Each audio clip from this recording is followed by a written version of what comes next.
Hello, everyone, and welcome to Burn the Ship, the podcast that helps entrepreneurs go all in on their business, and we introduce them to professionals that can help them to do so.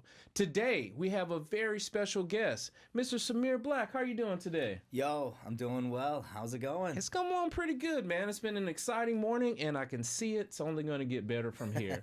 So thank you so much for coming by, and we understand that time is one of our most valuable resources. So, Samir, let's jump into things and tell us a little bit about your journey. Thank you, Roderick. So a little bit about my journey. Started out in technology right after dropping out of college. Okay. And basically have been learning the ins and outs of everything from networking to setting up every router and switch that is in enterprise rent-a-car in Canada. Okay. That was me. And then moving on to more advanced triage and help desk stuff. And that was 3 years in. I've been about 15 years in this. So from there, went on to like doing some, cloud administration. Started building stuff in the cloud. Worked with a company called Go Health Urgent Care. And with that group, I was able to basically architect the world's first Epic EMR instance in Azure. That has not been done before. We were able to architect it out. Just to give you guys an example on like how big of a feat that is, that's $1 million a month spend in just cloud architecture. Okay. Yeah, very serious. And then from there, I got picked up by a company called LexisNexis. Yeah. Alexis, yes. I know them. Pretty dope. Yes. For them, I basically did all of their cloud security architecting. We took a environment that needed some support and created the framework and guidelines to make sure they were operating at the highest level of security possible. So much so that we actually were working with Microsoft at the time, and they adopted those internally. Okay. That was really exciting. And then from that point on, you know, I got the entrepreneurial itch. Right. And I started my first company, Yobod. That was back in 2020. Okay. And during that time, I just got hit with every first-time entrepreneur like thing that could happen. All the challenges. We ran it for 5 years before closing down Yobod. And wow, like it was definitely an experience. But the team kind of looked at what we were doing at the time and were like, you know what? Health tech is not our strong suit. It's definitely cybersecurity. Okay. So we kind of pivoted towards starting 2 new businesses, Data Pros and SafePay. Nice. So that's kind of where we're at now. I have an awesome team. We're doing amazing stuff and really looking at, you know, saving as many people as we can from the problems that exist. Hey, and there are plenty of problems out there. One of the things as we are set the foundation or the origin of, you know, what it is that you're doing, getting into the coding and the clouds and the technology, it is just unknown space out there. What made you choose that to get into instead of whatever else? Yeah. What made you choose that tough road? What made you do that? I have just always been utterly fascinated with the cutting edge of technology. Like, what is the newest, latest thing that we're trying to adapt and put into our businesses? And because of that and my interest in that, it's kind of led me to the cloud, AI, cybersecurity. Those are the 3 major things that like all businesses should be aware of and are dealing with actively. And because of that, I just found it so interesting to like be pushing the envelope on where technology is. Now, to be fair, when it comes to SMBs, there's not a whole lot of that yet. However, we're getting vastly pushed into that direction. Like, you're not going to have much of a choice moving forward whether or not to use these pieces of technology, because that's how it's being brought down from Microsoft, from Google, from everybody who's moving in that direction as well. And you're going to be their clients regardless, so you're going to have to learn and adapt to those baselines and standards that are now being pushed out as far as available technologies. Okay. On your road in technology, you started here, you implemented those huge things in Canada, you moved on to LexisNexis, but then you said you got the entrepreneurial spirit. Was there a particular event that happened that made you burn your ship and go all in on your businesses? Yeah. So, and it kind of was like an overnight click. Okay. For me, because I had been feeling, very energized. Mm-hmm. But what really made me go forward and kind of do it was I was talking to my brother who is in the wellness industry. He's a trainer and a massage therapist for sports fitness and stuff like that. So when COVID hit 2021, it got real bad. Yes. And because of that, I wanted a solution that was available for, people in his industry. If you look at like the reports, the group that got hit one of the worst was that industry, the fitness industry. Yes. They took, I think, like an 80% hit during those years. And the only things that could stay alive were remote people. The gyms were closed. Yeah, couldn't even touch another person. That's right. That's right. So I wanted to see what we could build to like actually save people like my brother. Now, would it have been easier to just help my brother directly? Yes, yes, it would have. But that's not the kind of idiot I am. I'm the kind of idiot that's like, if I'm going to save him, I might as well save everybody. Okay. And that's what we attempted to do. We attempted to build a scalable solution that was going to provide wellness remote services to trainers and connect them to businesses where they could provide the health and wellness solutions that they needed to like meet the needs of insurance, to meet the needs of like the clients as far as like their employees, where you could like, hey, maybe we should be working out today instead of other things. But yes. It didn't end up working out, but it is what it is. It's business. And I mean, especially with startups, you need to be able to like get the fuck over it and move on, Right. Yeah. Yeah, that's awesome that, because I was trying to figure out what made you get into it, but it seemed you're trying to help people. Basically, as yes, the spark was with your brother, but then you saw an opportunity to help the whole industry. So you say, hey, look, I'm going to dive in. Like you mentioned, businesses work, some go, some don't. But the most important thing is you didn't stop. So tell us a little bit about, Data Pros and SafePay. So I'll start with Data Pros because it's a rock right now. Okay. It's what we're doing to do the most we can for the community. With Data Pros Consulting, we're doing incident response in a way where if your business has any severe issues that prevent, any type of business functions, we'll come in and basically bring you back to business continuity. Now, that list is long, but our big one right now that we're seeing a lot of is ransomware attacks. Okay. And with ransomware attacks, you don't really get to pick and choose what systems you're going to be using moving forward. They kind of got you by the balls. So we want to be there to kind of help support the businesses that get hit by that in a way that's effective, fast, and we can restore business continuity as fast as possible. Because it's when you start doing the numbers on how much money you're losing daily to like not being able to like get the revenue your business gets, and then on top of that, they got you by the balls for over $1 million as well. Yeah. It's not a fun situation for any business owner to be in. Like, it is like one of the worst experiences you could have. So we provide assistance in that regard with Data Pros to kind of like put them back into position. We work with a number of different team members on this one. I mean, legal counsel, negotiators who actually talk to the bad actors, and it's a lot of doing what we can for businesses when criminals get involved. Now, the other side of that is what we can't do. Okay. I can't stop your business or your accountant, better yet, from sending money 5 p.m. on a Friday to the wrong person. I can't do that. Yes. However, SafePay. SafePay can.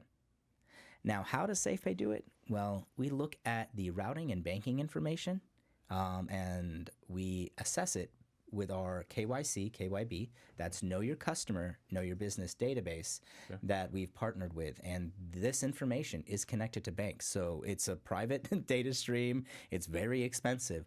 But what we can get out of it is a confirmation on whether or not you're actually sending money to the intended person. And I can't tell you how valuable that is. Yes. I can see how it can be in multiple industries as far as making sure that the money is being sent properly.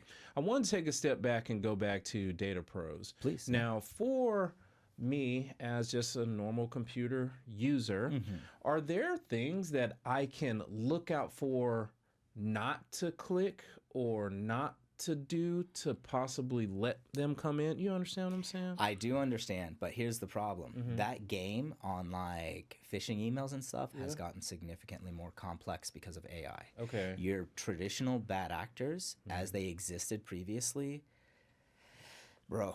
It's bad. Well, the thing is, like, we thought we were getting an advantage for our businesses with AI.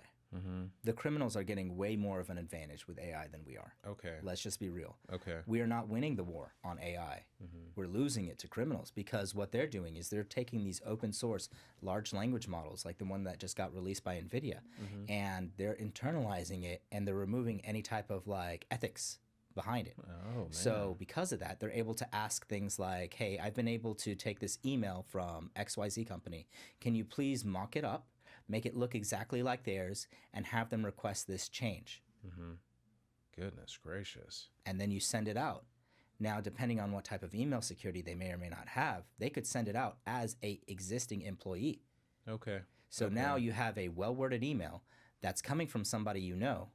And on top of that, it's like, hey, I need you to do a thing. Right. And then what are you going to do? It looks like your boss. And they're asking you to make a change. At that point, there are no red flags going off in your head. How can you train somebody to not trust their boss's email? Yes. That is a point of contention in this, where it's like, where's the advice come from? And it's all about like, well, at this point, it comes back to your hardened infrastructure. Okay. What do you do in your infrastructure that's going to prevent those situations from happening?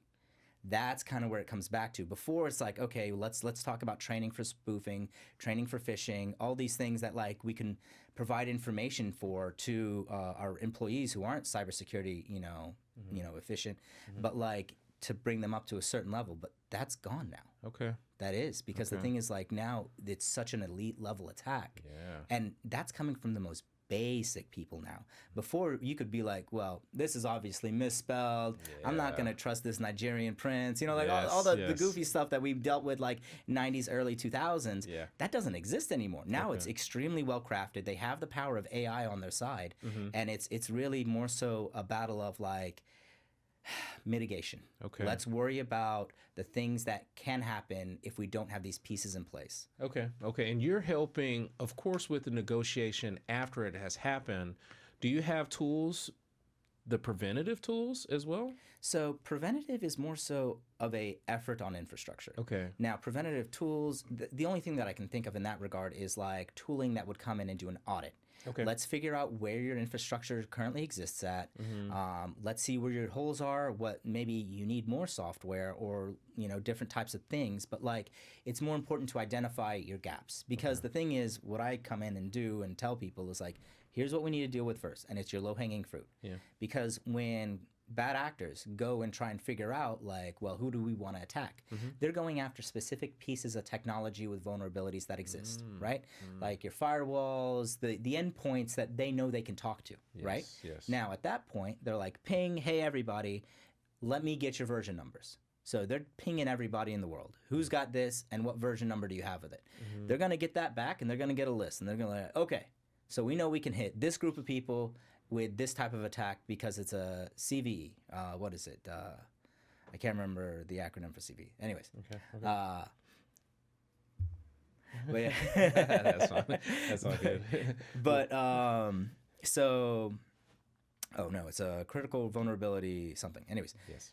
So once they get that list together, they're going to go after those businesses with those vulnerabilities.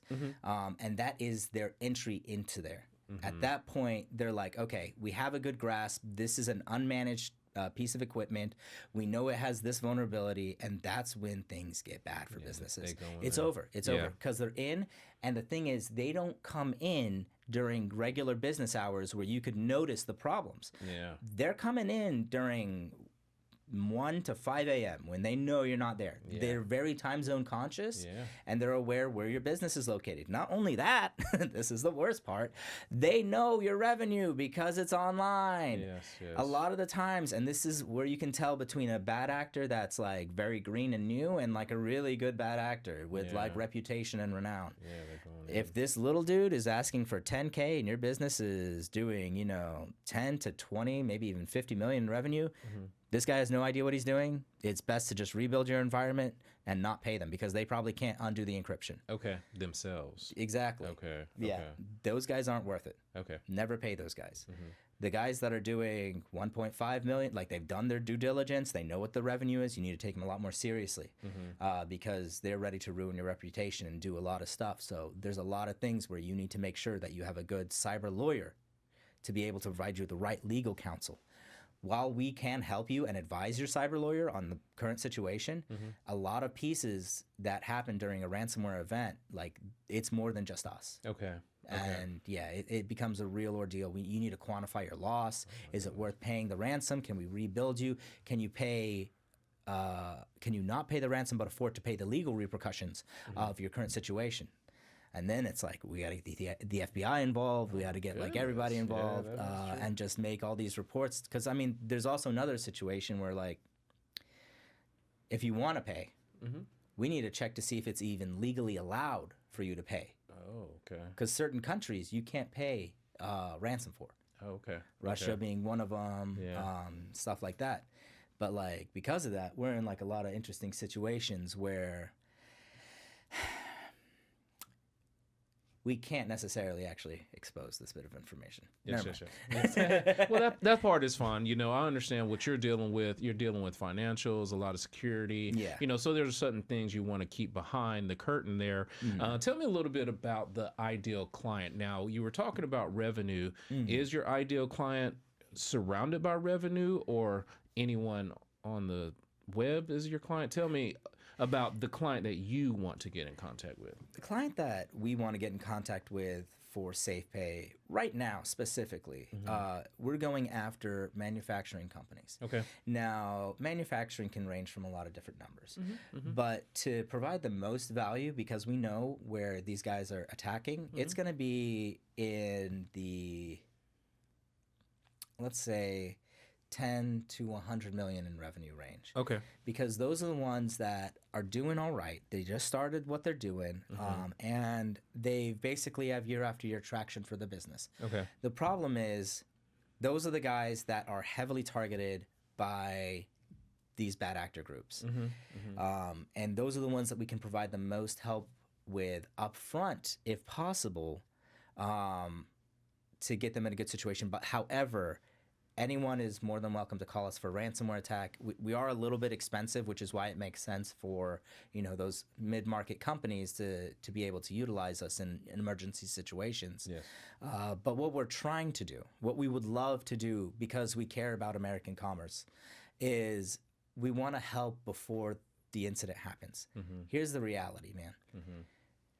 A business is going to lose, on average, 5% annually to ransomware. Okay. That means every business. You should be ready to like either face that or prepare against it. What we want to do for manufacturing is we want to be able to put them in a position where they're spending 0.1 to 0.5% of the revenue to deal with the technology needs that they have to make sure they're protecting against that 5% loss annually. Okay.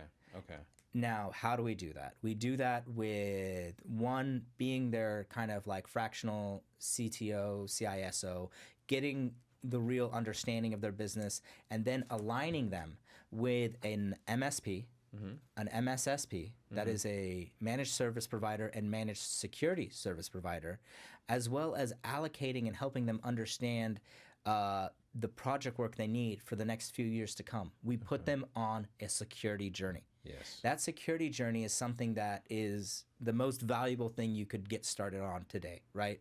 Like yesterday, you know? Like it's so important that you're security focused with your businesses moving forward, because my overall dream isn't to have security companies. I want to own a conglomerate that has a whole bunch of cool companies in it. Yes. But knowing where the world is going, if I don't have a strong security foundation for this conglomerate, we're not going to be able to exist in the next 15, 20 years. Okay. Because as it stands, corporations are fighting each other in cyber wars. Okay. This is stuff that isn't really well known. Like, I'll DDoS your stuff so that I gain commerce one day where you're not available, because your competitors don't have a choice but to come to me. Yes. Like, yes.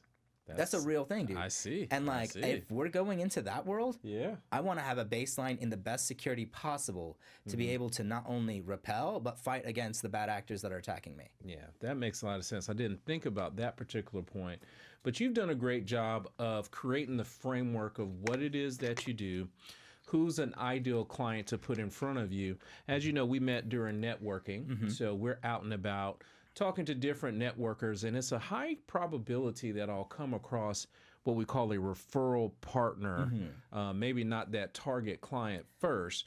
What does your ideal referral partner look like?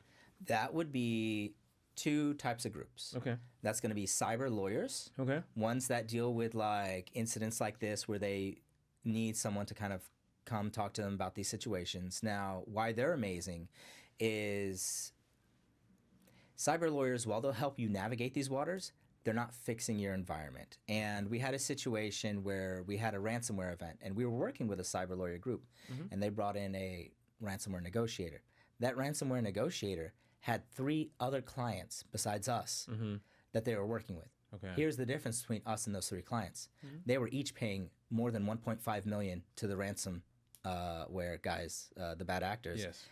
Our group wasn't. Okay. That's a Okay. big difference. Yes, that's a huge difference. Right. So that means they were making, what is it, $4.5 million at least from those other 3 groups, but nothing from us, Okay. which is awesome. Yes. Yes. But that's why cyber lawyers are great, because they're still representing those other guys, but they're going to be in an overall better position if they work with a group like us. Makes sense. Makes sense. Who's that second group? That's good That would for you? be managed service providers. Okay. Now, managed service providers, not in a typical way, where it's like, hey, you know, one of our clients is hit. It's never been in that situation. Because typically the managed service providers that we partner with and team with have a good baseline standard for security. It's typically the people that we get brought in for are they're like one of, hey, we helped you out with this piece of equipment, not really providing you any services, but we did one bit of project work for you. Those underrepresented almost clients are the ones they typically refer us to. Okay. And they generally have a good bit of those where like they did a one-off thing for them, but they didn't really want to bite on like this monthly subscription for maintaining the technology, and that's where they got is because they didn't maintain the technology. Right. All the devices that you use to operate your business, they need to be updated. They need to be patched. They need to be regularly maintained on all administrative aspects. Otherwise, you're going to be vulnerable to stupid things, Yes. which is why you need an MSP. Yes. Yes. But MSPs are great because they do have a lot of clients that are almost clients, and those are the ones we typically, you know, come in and rescue. Okay, makes a lot of sense. Now that's a lot about data pros, and we talked briefly about SafePay, but just refresh us a little bit more about, you know, what it is. I understand that, you know, it's a secure way to send the money, but tell us, you know, what your thoughts are on it, you know, who's a good client for you, Absolutely. and those types of things. So with SafePay, we're actually wrapping up our POC at the end of this year, and we are building a wait list of our first clients. Now, interesting enough, we actually talked to another payment processing group that wanted to hear more about like what SafePay has to offer as far as like making sure that, you know, they're reducing fraud numbers and stuff in their regard. Yes. So that was an interesting piece there. But SafePay, as it's coming out for the POC, it's going to be integrated with QuickBooks. Okay. So it's not necessarily a secure payment gateway, but it works with your payment systems as it stands. Now, our first release is going to be with QuickBooks. So any company that's interested in that, obviously let us know. Yes. Yes. But what it does essentially is it shows a green or a red dot next to your banking information that you're sending money to. Yeah. It's very non-invasive because as a person who's been in the industry long enough, I know security can be a pain in the ass. You got to do MFA, you got to do all this shit to like make it work.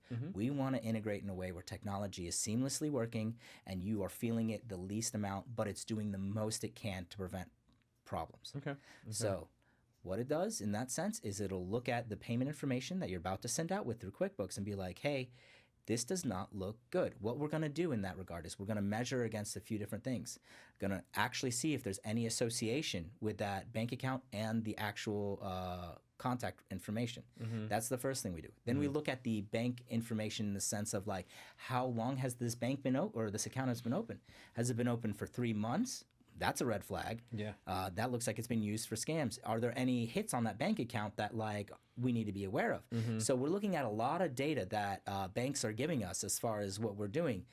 Like I said, these queries are not cheap. Like Yes, yes. just to ask it a question is pretty expensive. So, Yeah, I can imagine.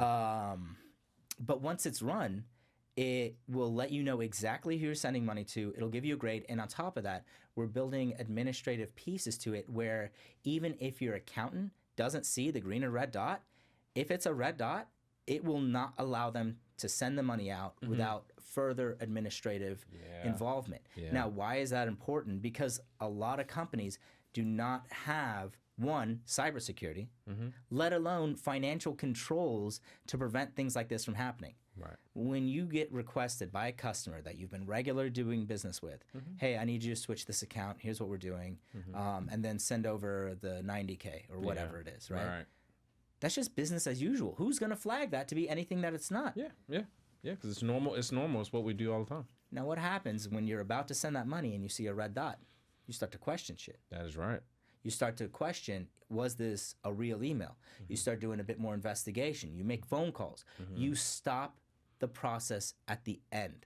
Yeah. That is what we're building, is a safe wall and a safe way to pay to make sure that you are sending money to the people that are intended to send money to. It is a very real problem. And the thing is, like with Data Pros, we get called in to do root cause analysis when a problem like this happened. I think I had a situation 4 weeks ago where a company, obviously not going to give any details here, Absolutely. but they lost about $90,000 to one of these scams, exactly as I described it. Yes.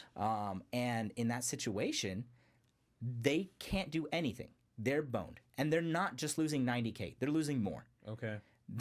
Because they still have to deal with the legal fees of like, who did what? Yeah. Was it your fault? Was it your fault? What's your security posture? What's your security posture? That's going to be like another 10 to 40K in legal fees. Okay. And then after it's all done, arbitrage. You still have to settle.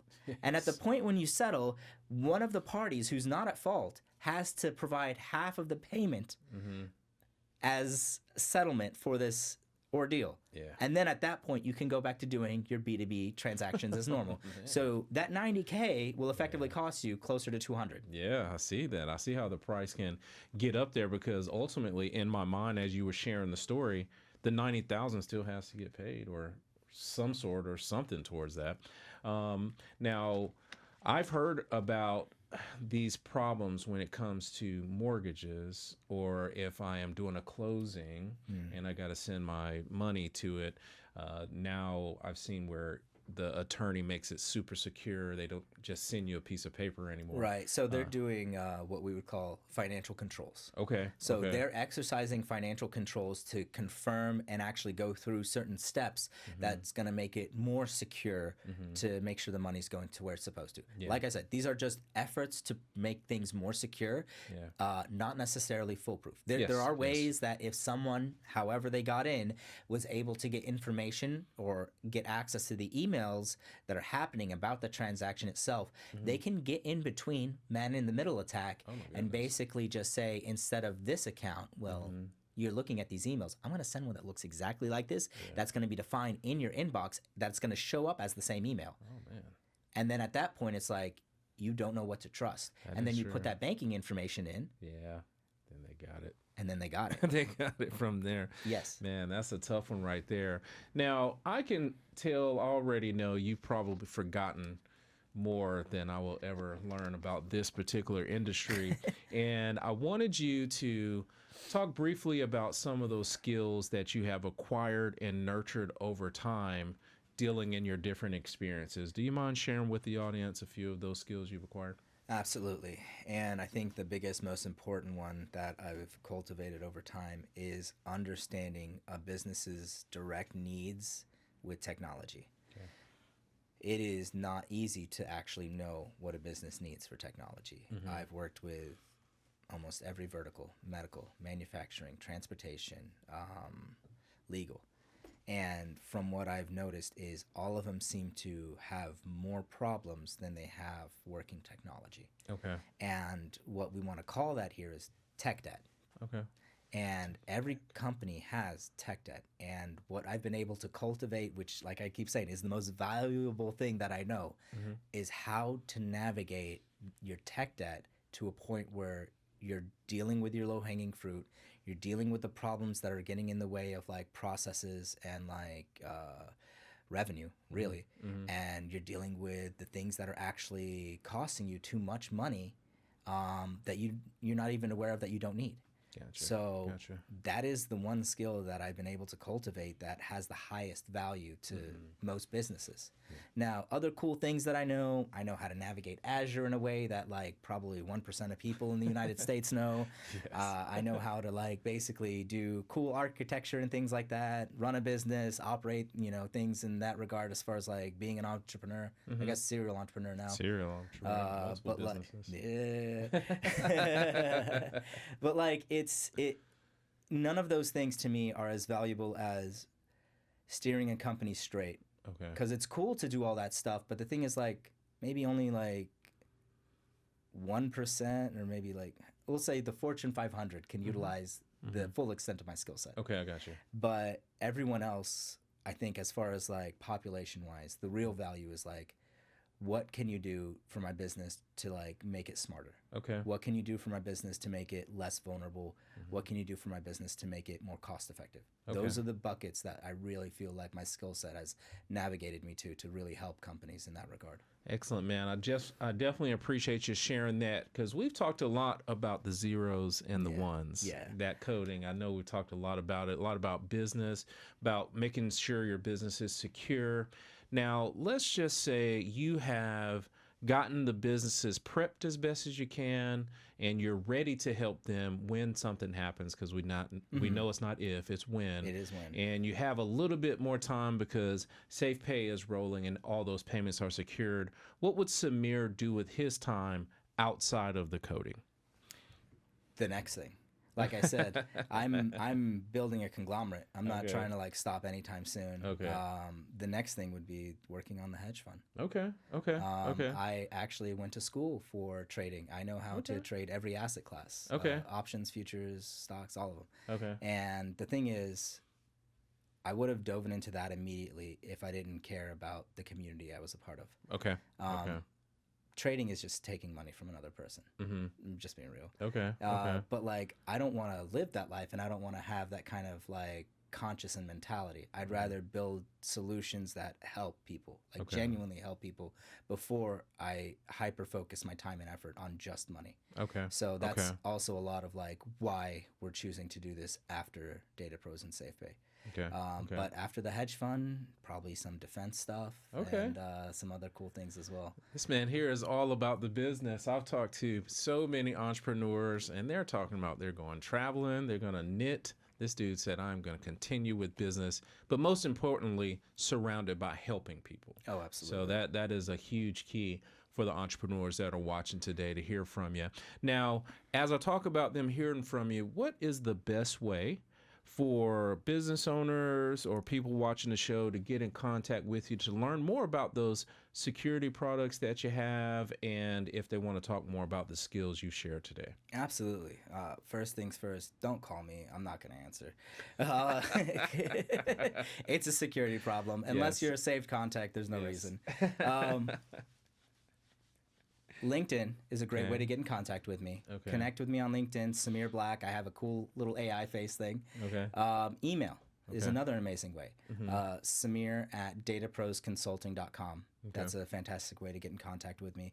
But those would be the two primary ways that you're probably going to hit me up. Okay, make sure to reach out to Samir. He's a wealth of knowledge. He's been a great networker, sent me over some great opportunities. Truly do appreciate it. And we always honor our guests by giving them the last word. So please take a look over there at that camera and tell the folks something good. All right, cool. So I guess, damn, spotlight, huh? It's right there, man. Care about your company. And if you don't, find someone who does. You really need to, because this day and age, it's too bad. Like it's the climate is getting worse and worse and worse. And if you don't have someone that cares internally, you need to find someone sooner than later, because it's going to happen. So listen, it's inevitable. Just like my man, what was that? Marvel movie? Listen to that. But anyway, we definitely appreciate you coming on, man. You dropped so many nuggets for us today, and we truly do appreciate you coming on today. Absolutely, man. Happy to be here. Yes, yes. And to all the entrepreneurs and the people that are watching the show today, please be kind and thanks.